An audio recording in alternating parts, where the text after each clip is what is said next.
Meet Courtney. She is an oceanographer. An oceanographer is someone who studies the ocean. For example, some oceanographers learn about what eels and sharks eat and where they live in the ocean. Other oceanographers learn about how pollution, like plastic bags or straws, affect animals and plants in the ocean. Last week, Courtney got a call from Kelly, an ocean tour guide.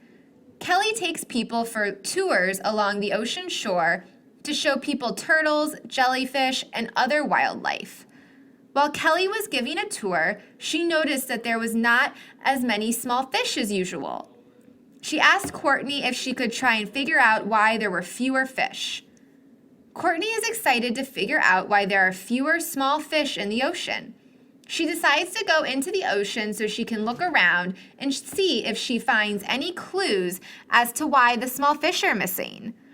She is going to bring her underwater camera and waterproof notebook so she can take pictures and write notes about what she observes. While Courtney is swimming around, she notices a bunch of seagrass, which is a type of plant. Seagrass grows in the ocean and small fish like to eat it. Courtney decides to check out if there is anything unusual about it. As Courtney is swimming, she notices that there is not nearly as much seagrass as there should be. She notices that there are seagrass stalks with most of their leaves missing. She writes down a few notes on her notepad and takes a few pictures. Courtney keeps swimming around and sees something else unusual. The seagrass is covered in snails. The snails are eating away the seagrass. Courtney quickly takes a picture and writes this down. Courtney realizes that these snails are eating the seagrass faster than it can grow back. This is a huge problem. When snails eat the seagrass, there is not enough for the small fish to eat. The smaller fish then die because they don't have a food source. When Courtney gets back to her office, she sends Kelly an email to explain what she found.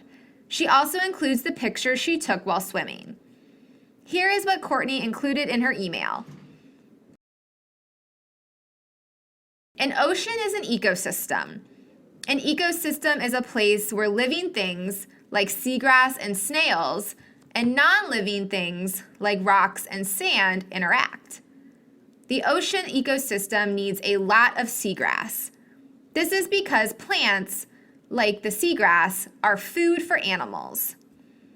But what makes food for animals? Non-living matter, like air, sunlight, and water, are used to make plants. Then, plants become the food for animals to eat. Matter is a word scientists use to describe anything that takes up space and has mass. Mass is how much matter something has. Plants take in non-living matter, like air, sunlight, and water, and then use these non-living things to make food.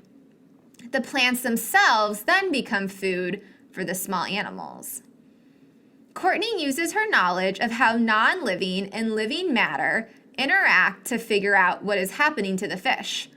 There are fewer numbers of fish because they don't have enough seagrass to eat.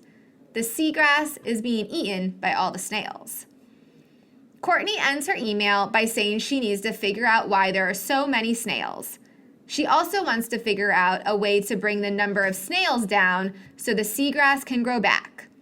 The ecosystem needs the seagrass for other animals like small fish to eat. Now it's your turn to go on an adventure and be an oceanographer.